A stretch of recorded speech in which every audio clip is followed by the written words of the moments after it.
I said nothing, but the way it looked reminded me of nothing so much as some villages I'd seen in the Philippine Islands, a scattered collection of huts thrown in the middle of nowhere.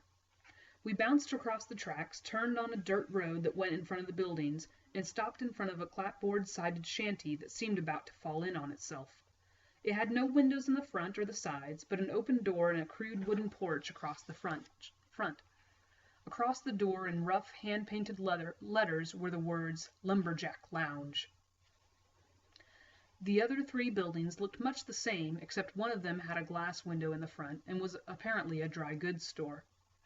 I couldn't, for the life of me, see what everybody was so excited about. There were already 6 or 7 trucks parked in the street, not in any order, just left where they stopped, as Newt did now with our truck, and as the engine died with a gasp, a thin boy about my age walked out the door and onto the porch. He was holding a bottle of Nesbitt's orange pop, and as soon as he saw our truck he turned and tried to get back in the door. He was far too slow. "Hunsetter, you gooner!" Harris bellowed as he piled over the side of the truck. "Where the hell's my Aggie shooter?" Harris bounced once on the ground and landed on top of the boy. Orange pop sprayed in the air as they went down and rolled into the street in a cloud of dirt and curses. It was a view of Harris I was becoming accustomed to, and I was wondering if I should help or get a bucket of water or pry them apart with a stick when Claire took my arm. "Come on inside, dear. They'll be in when they're done playing." It was becoming evening and the room was dark. The only light came through the open door, and it took a moment for my eyes to get accustomed to the dim light. When they did, I saw a plank bar down the left side of the room with no stools, 3 tables on the right with benches instead of chairs. At the back of the room there was a small wooden platform next to what I took to be a back door. On the platform there were 2 fiddle cases and an accordion so big it seemed it would take 2 men to play it. The room was full of people, all of a set piece with us, clean but in rough clothes. The women in starched dresses, the men in overalls. There were young people scattered here and there, all drinking Nesbitt's orange pop. Glennis and Claire waved at somebody and went to sit at the tables, while Newt and Louie went to stand near some men at the plank bar. I knew nobody, but for the moment it didn't matter. I was watching Louie. He drank like he ate. A man in the back of the bar, also dressed in bibble overalls, although he was wearing a tie with his work shirt, gave Louie and Newt each a tall, dark bottle of beer. Newt took a drink and put it down to speak to a man next to him, but Louie stared straight ahead and simply upended the bottle and pushed it into the back of his throat and drained it, licking the bottle opening dry with his tongue when it was empty. He set it on the bar and the bartender brought him another one. He did the same. He kept doing this until I felt a tug at my sleeve and turned to see Harris. "I hate a gooner that'll steal a marble from a man." He looked some worse for the wear, being scuffed and dirty, and one suspender of his bib had come undone, but he was holding up a large cat's-eye Aggie shooter marble with pride. He dropped the marble in his pocket and moved to the bar to stand next to Louie. I followed and was going to ask what had happened to the other boy when I saw him come into the room. He was in worse shape than Harris, seemed to be dragging a leg and favoring one arm, and was bleeding slightly from the nose, but had about the same amount of dirt on him and moved to stand with some grown-ups and ignored us. Harris looked up at the bartender and waited, and in a moment he handed us 2 orange pops. No money changed hands. I never saw any money for anything, beer or pop, pass over the bar, and I thought it must be free, but Harris corrected me later. "It's writ down. Clell's got him a notebook in back, and he writes everything down. I'd like to have half of what's on that notebook. You could own every marble in the world." We stood by the end of the bar, not far from Newt and Louie, who were talking horses and crops to the other men at the bar, or at least Newt was. Louie was drinking beers whole just as fast as Clell the bartender could bring them. "He'll pee hisself later," Harris said, noting that I was watching Louie. "Just comes in at the top and goes out at the bottom like a pipe." Presently 3 men separated themselves from the rest, and without speaking or further ado, mounted the platform, picked up the instruments, the smaller of the men hoisting the accordion with a short grunt, and began playing music. It was barely music, sounded more like cats fighting inside a steel drum, but it was very loud and had a steady rhythm, and soon couples were dancing. Harris ignored the adults and kept watching the back door, or what I took to be the back door, with a steady intensity.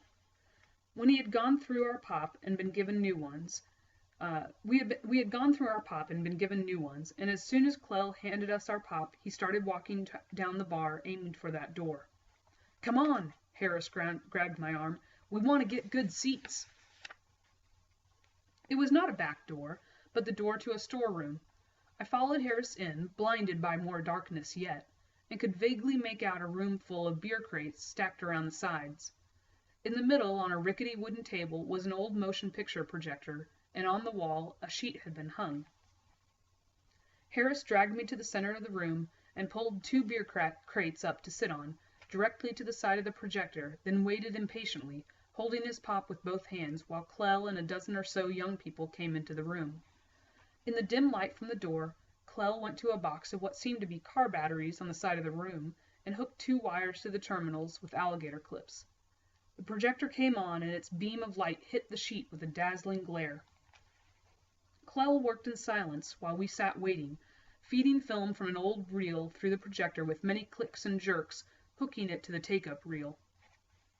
Then he hit a switch, and the projector started up with a noise not unlike the old truck that had brought us to town, and on the screen was a picture of Gene Autry, riding and shooting. It would be wrong to call what we were watching a movie. I had been to many films by that time and recognized that there were problems with this one.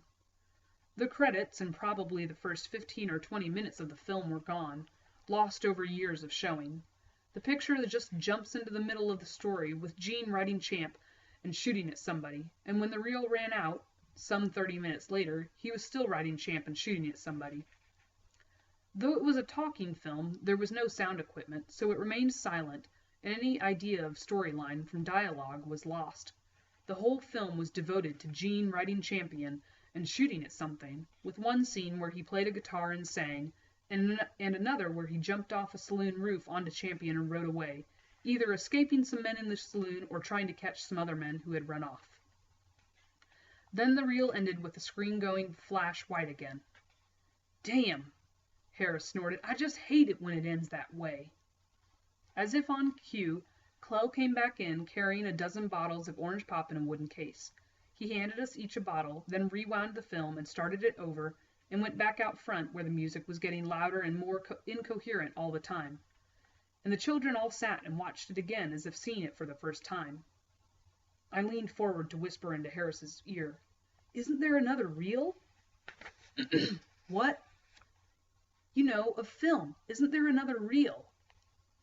"Not unless you want to watch the news about the war. Clell's got that one, but it's really short." "The war?" The Second World War had been over for nearly 5 years. "Yeah, with the commie Japs and all. They're fighting like dogs over there, but it still ain't this good. Now shut up and watch the picture show." He turned back to Gene, and we sat through another showing of the film.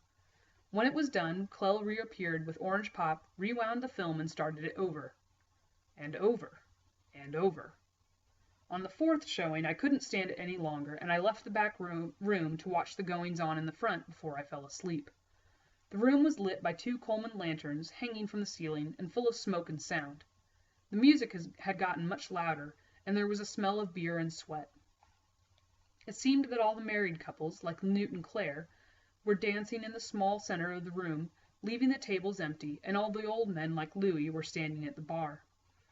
Some of them were talking, but Louis was silent and still drinking the way he had before, a whole bottle at a time.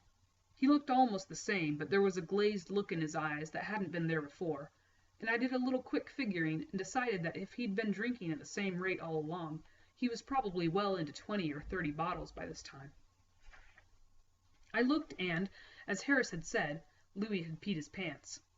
I moved toward the tables to sit and watch the band, and as I walked past the end of the bar, Clell magically appeared and handed me another orange pop. This made me remember my bladder was bursting. There was no bathroom inside, so I went to use the one outside and stepped into total blackness and nearly broke my neck and the bottle of pop falling from the porch. In a moment my eyes became accustomed to the dark, and I saw that there were several young couples standing in pairs, holding hands, talking quietly. It took me some time to find the outhouse and use it and come back inside. I sat at a table, sipping pop and watching them dance, and within a few minutes they slowed the music to a waltz, and it seemed absolutely impossible to keep my eyes open. I laid my head down on the table and closed my eyes just for a moment, and everything from the day caught up with me, and I went sliding together, and within moments I was sound asleep. I'm not sure how long I slept. When I opened my eyes, Newt was carrying me in one arm and Harris in the other. He put us gently in the back of the truck. I closed my eyes and awakened a moment later to see Newt carrying Louis out to put him in the truck as well. Louis was stiff as a ramrod, his hand still holding the last bottle of beer he was drinking. Then not even the noise of the truck could keep me from sleep.